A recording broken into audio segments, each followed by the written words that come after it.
Fiat é forte! Atendendo os pedidos dos nossos internautas para a gente trazer cada vez carros mais acessíveis, olha só, dessa vez eu trouxe para vocês o modelo automático mais acessível do mercado brasileiro. Isso mesmo, estamos falando aqui do Fiat Argo, que é a versão Drive, equipado com motor 1.3 litro aspirado e a transmissão continuamente variável, que a gente já conhece de outros modelos da Fiat. Mas e aí? Esse modelo aqui tem um bom custo-benefício? Cabe no seu orçamento? Vale a pena? Vamos conferir agora nesse vídeo. A primeira vez que a gente viu esse conjunto de motor e câmbio na Fiat foi na Fiat Strada. Depois de algum tempo veio aí o Fiat Cronos. E óbvio, mais dia menos dia ia chegar aqui no Fiat Argo. E a Fiat escolheu um momento estratégico para fazer isso. Por quê? Esse carro é bastante acessível quando a gente compara com os concorrentes. E ele mira naquele cliente que vai comprar aí o seu primeiro carro 0 km, mas não quer abrir mão do conforto de dirigir no trânsito de grandes cidades. Então aqui essa solução é muito boa, tanto para esse cliente final ou até mesmo para o cliente profissional. É claro que temos um conjunto bastante enxuto aqui. Já notamos na frente do carro, porque quando a gente fala de iluminação, apenas o elemento da lanterna em LED. O farol é bem convencional, refletor parabólico com iluminação halógena, tanto no baixo quanto no alto. A lâmpada de pisca é incandescente. E claro, vocês não estão vendo o farol auxiliar dianteiro, porque o carro não oferece isso. Moral da história, está focado no custo-benefício, mas olha, fez falta aqui uma luz de rodagem diurna, que também poderia ser em LED ou até mesmo incandescente. O motor aqui é o bastante conhecido Firefly 1,3 litros aspirado, 4 cilindros, inclusive com a característica de 2 válvulas por cilindro. A potência aqui não empolga tanto, ela vai de 98 cavalos na gasolina a 107 cavalos no etanol e o torque máximo varia de 13,2 kgfm a 13,7 kgfm. Se a gente colocar esse motor em comparação aos concorrentes que tem nessa categoria, você vai ver que a potência e o torque são sempre mais baixos. Afinal de contas, a maioria dos concorrentes vão ter aí um motor turboalimentado, isso acaba fazendo diferença. E esse motor aqui, o grande diferencial, está associado aí a uma transmissão continuamente variável. E aí é que está o detalhe do carro, porque além de proporcionar conforto ao dirigir, mesmo quando a gente compara com os modelos turboalimentados, o consumo desse carro aqui fica entre os melhores da categoria. E a Fiat foi muito estratégica nessa questão de consumo, porque quando a gente olha para o consumo urbano, que é onde será a maior utilização desse produto, quando a gente pega na gasolina, ele faz 12,8 km por litro, é o melhor entre vários concorrentes. E a mesma coisa acontece no etanol, fazendo 8,9 km por litro. E isso, para quem vai fazer aquele uso frequente dentro da cidade, ao longo do tempo, faz bastante diferença. Não dá para esperar nada de muito diferente aqui na lateral. Inclusive, quando a gente olha para roda e pneu, olha só, roda em aço, coberta aí com sobrecalota. Aliás, uma calota até que relativamente simples, né? Roda aro 15 polegadas com pneu, medida 185 perfil 60. Mas tem um lado bom disso, porque na hora de repor esse pneu, ele está aí entre os mais baratos do mercado. E também, quando você pega um buraco, aqueles buracos grandes, a chance do pneu fazer uma bolha ou rasgar é menor. E essa roda de aço é muito mais resistente para esse tipo de situação. Aqui atrás o conjunto é igualmente econômico como lá na frente. As lanternas aqui totalmente iluminadas em lâmpadas incandescentes. O que a gente percebe aqui são sensores ultrassônicos, não tem a disponibilidade aí de câmera de ré. Porta-malas, uma coisa legal é que ele tem um botão aqui na tampa para fazer a abertura, tem concorrente que não tem. O espaço é de 300 litros, o que fica na média. A gente também observa alguns ganchinhos aqui nas laterais para você pendurar sacolinhas e tem também iluminação. Mas olha, o rebatimento do banco é total. Você não tem aquela opção 1/3, 2/3, como às vezes você encontra em alguns carros. Um ponto positivo que a gente não pode deixar de destacar é o step. Quando a gente levanta aqui o piso do porta-malas, olha só, é um step integral com medida 185/60/15, ou seja, é um pneu com roda exatamente da mesma medida do pneu de rodagem. Então quando o pneu fura e você aplica o step, nenhuma alteração de dirigibilidade. A gente sabe que no Brasil, principalmente para um carro dessa categoria que é muito utilizado, isso faz toda a diferença. Aqui dentro o conjunto é bastante simplificado. O banco, por exemplo, não tem ajuste de altura, né? é só aqui o ajuste de encosto, o ajuste de distância, mas olha só, algumas surpresas. O volante, por exemplo, tem apenas o ajuste de altura, o cinto de segurança também tem ajuste de altura e o comando dos vidros tem simples toque em todas as posições e também temos o controle elétrico dos espelhos. Para um carro econômico, vamos combinar, não chega a ser assim tão ruim. O entre-eixos do Argo está entre os mais modestos do segmento dele, apenas 2,52 metros, mas o espaço aqui, considerando esse entre-eixo, não chega a ser necessariamente ruim, ele é regular. Os bancos dianteiros eu ajustei de forma confortável para mim. Ó. Do meu joelho, o encosto do banco, a gente tem aqui praticamente 5 dedos fechados. A movimentação de pés, também mais uma vez, ela não é ruim considerando esse entre-eixos. Mas vai parando por aí os recursos, né? O que você vai ter de diferente aqui é basicamente esse porta-copos ou porta-latas, essa tomada aqui USB para carregamento de dispositivo e um pequeno espaço na porta para você poder colocar, por exemplo, garrafinha. E é só isso que você vai encontrar aqui no banco traseiro do Argo. Uma coisa que eu quero destacar é essa central multimídia aqui. Ela não é super avançada, mas ainda assim ela vai ter integração Android Auto e Apple CarPlay através dessa porta USB aqui por cabo, mais a entrada P2. E além dos ajustes de áudio, conexão Bluetooth que a gente já conhece das centrais, você tem informação direto do computador de bordo aqui na tela da central, a mesma que você tem à frente do motorista. Pessoal, já temos um vídeo completíssimo dessa central no nosso canal, que a gente vai deixar aqui para você ver todos os detalhes. O volante até é uma surpresa para a categoria desse carro. Por quê? Olha só, você tem várias coisas aqui, né?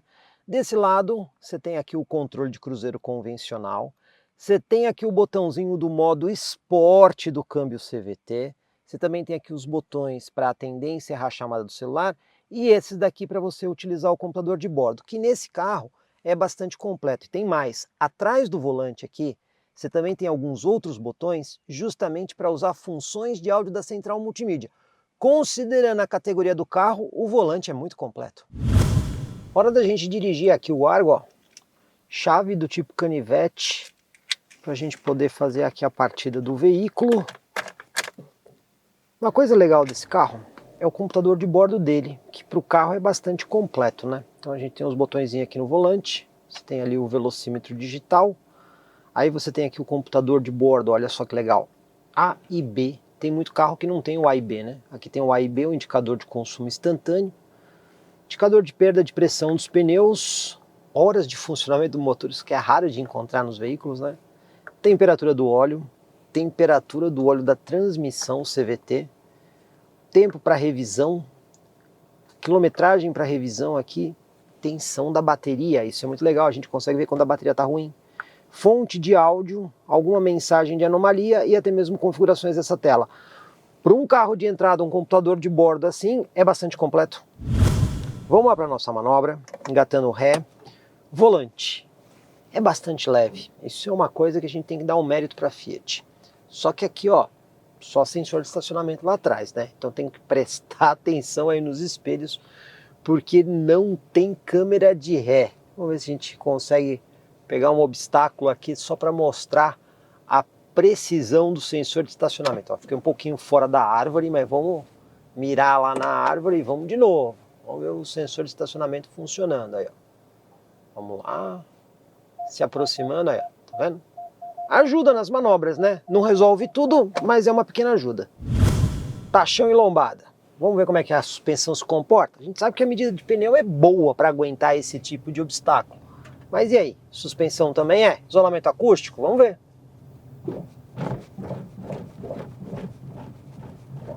Suspensão não demonstra fragilidade, né? Também não é muito confortável não. Já o isolamento acústico, vamos combinar, né? É um carro de entrada, também não dá para esperar aquele super isolamento acústico, né? Tá dentro do que a gente costuma ver nessa categoria. E a lombada 30 por hora? Será que o Argo tá bem preparado aí para esse tipo de coisa? Vamos ver. 30 por hora aí. Bom, na primeira lombada passou sem bater e sem raspar. Também não mostrou nenhuma fragilidade. E na segunda? Será que vai? Vamos lá. 30 por hora na segunda lombada. Rapaz. Rapaz do céu, que peitada de aço que deu lá na frente, né? Então, como a gente vê, a suspensão não é tão alta assim, né? Acaba pegando um pouquinho lá na frente. Já sabemos que a suspensão é um pouco baixa, né? Talvez até seja o protetor de cárter. Agora, aqui no piso desnivelado, ela se mostra confortável. Não passa tanta vibração aqui para dentro. E nesse ponto, aliás, é uma característica de vários carros da Fiat, ter aí uma suspensão mais suave nesse tipo de situação. Faltou, entretanto, um pouquinho mais de altura para poder superar os obstáculos com mais facilidade no Brasil. E na manobra de fim de rua, o carro já está alinhado aqui com a guia, vamos sair, vamos até o nosso ponto de referência. Uma volta, quase uma volta e meia do volante, mas ele é muito leve, isso é bem legal no carro da Fiat. Virou efetivamente mais que 90 graus aqui até encostar o pneu na guia. Vamos voltar aqui para poder desvirar com segurança. O volante é bem levinho mesmo, isso é bem legal no carro. E concluindo aqui a nossa manobra, o carro está um pouquinho deslocado para a direita, do centro para a direita. Não ocupou assim tanto espaço, mas como não tem sensor de estacionamento na frente, só tem sensor de estacionamento atrás e não tem câmera de ré, né? Tem que tomar um certo cuidado aí com os espelhos para não acontecer nada de diferente, né? Poderia ter aí um opcional de sensor dianteiro ou uma câmera de ré, seria bem-vindo. Mas antes da gente finalizar o vídeo, uma observação importante. Vocês perceberam que no teste de lombada, o carro pegou com uma certa facilidade no chão. Pessoal, quando a gente fez o teste da estrada com o câmbio CVT, aconteceu a mesma coisa. E o que acontece nesse ponto? O câmbio CVT ele é um pouco maior, e aí existe uma proteção adicional para proteger essa parte do câmbio. É essa proteção que acaba raspando, porque quando a gente pega o Argo, que tem o câmbio manual, ou a Estrada, que tem o câmbio manual, não acontece esse problema de pegar na lombada. Já com o câmbio CVT, acontece. Então é uma observação importante, só para vocês saberem que essa proteção do câmbio acaba sendo um pouco mais baixa. Hora da gente fazer o nosso teste de consumo aqui com o Argo CVT. Para isso, eu já zerei aqui o computador de bordo, o A e o B, mas primeiramente nós vamos fazer o teste em área urbana, aqui na cidade de São Paulo. Vamos ver como é que o carro se comporta. Uma coisa que eu acho bem legal no Fiat Argo é essa central multimídia. Claro, ela vai ter as funções de áudio de uma central multimídia, mas uma coisa legal é esse menu aqui, ó, o Trip.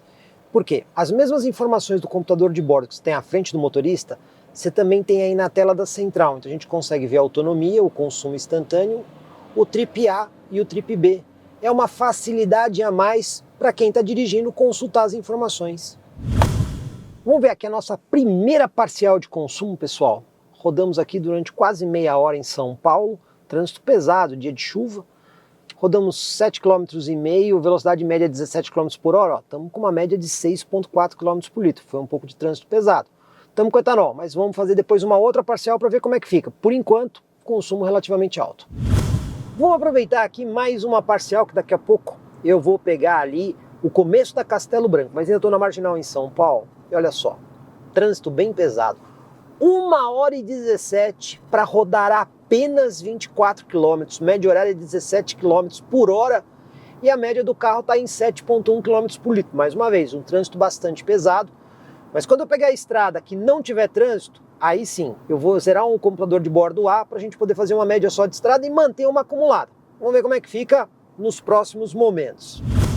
Agora a gente começou a andar um pouco mais aqui na estrada. Bom, pessoal, até agora, olha só, consumo médio 7,9 km por litro, 22 km por hora de velocidade média, para andar um pouquinho menos que 40 km, 1h46. Bom, agora eu vou zerar aqui o computador de bordo A, que vai ficar minha edição de estrada, e vou deixar aqui o computador de bordo acumulado. Vamos ver como é que o carro se comporta. E depois de muito trânsito, chuva, acidente na estrada, entre outras coisas, já chegamos à noite aqui em Itu. Mas vamos dar uma conferida aqui na nossa média de consumo. Lembrando, né, que o Trip A gente deixou essencialmente para a rodovia. E eu vou usar aqui a central multimídia, olha só. A gente conseguiu uma média muito boa, 12,8 km por litro, velocidade média de 71 km por hora, ali praticamente 57 km rodados, 49 minutos o trecho de estrada. Mas o trecho total, né, Olha, 2 horas e 36 para fazer só 96 quilômetros. Velocidade média de 38 km por hora, média de consumo de 10,3 km por litro. Os dois números, tanto o número rodoviário quanto o número de cidade, ficaram acima do número de metro. Então, como a gente consegue ver aqui, essa solução do câmbio continuamente variável funciona muito bem aqui no Argo. E o seguro, compensa nesse modelo? Mais uma vez contatamos aí a nossa parceira Multiclass, corretora de seguros, que fez a simulação pra gente. E olha só, o seguro não ficou muito pesado não, R$ 2.400. E a franquia reduzida em 50%, R$ 2.500. Bastante acessível, considerando o preço aqui do carro. E as revisões? Pois bem, fizemos o levantamento até 60 mil quilômetros. As revisões aqui ocorrem de 1 em 1 ano ou de 10 em 10 mil quilômetros, o que ocorrer primeiro. E olha só, as 6 primeiras revisões somadas ficou aí em R$ 5.120. E aí, o que vocês acharam dos preços totais das 6 revisões aqui do Argo CVT? Conta pra gente. E para fechar o vídeo, o preço, né? Em fevereiro de 2023, preço público sugerido aí na casa de R$ 91 mil. O ponto interessante aqui é que se você precisa comprar um carro 0 km com uma solução de câmbio automático, não tem nenhum mais acessível que esse. Esse vai ser o mais acessível possível. E como a gente viu, para uso urbano, ele vai muito bem. Esse câmbio CVT ajuda a economizar combustível e acrescenta mais conforto. Outro detalhe muito importante, a rede de concessionárias Fiat é uma das maiores do Brasil, então dar suporte a este produto não é nenhum bicho de 7 cabeças, afinal de contas, esse motor já é bastante conhecido e esse câmbio também já está bastante utilizado aí na marca Fiat. E espero que vocês tenham gostado aqui do vídeo e se gostaram, por favor, deixe o seu like. Afinal de contas, é assim que a gente sabe que você está aprovando o nosso trabalho. Se você não se inscreveu, faça isso, porque matérias detalhadas assim, vocês já sabem. Só comigo, Jorge Augusto, aqui no YouTube do Cão Precar TV. Fiat é forte. Comprecar é ideal para quem quer vender. Comprecar é ideal para quem quer comprar. Se precisou vender ou comprar, acesse hoje mesmo Comprecar. Acesse comprecar.com.br. Comprecar.